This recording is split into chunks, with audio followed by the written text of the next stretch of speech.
Hello everyone, good morning.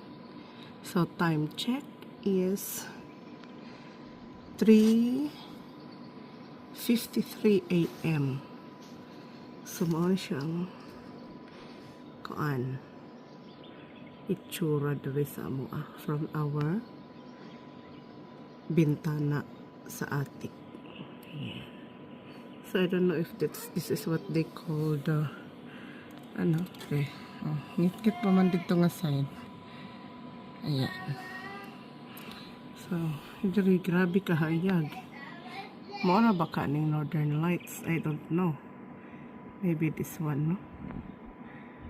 So, I don't really know. Kaya stress pa man sa kaadlawon. Ayan. So, hopefully mo na ni ang Northern Lights, no? Ayan. Ngit-ngit pa kayo diri nga side, oh.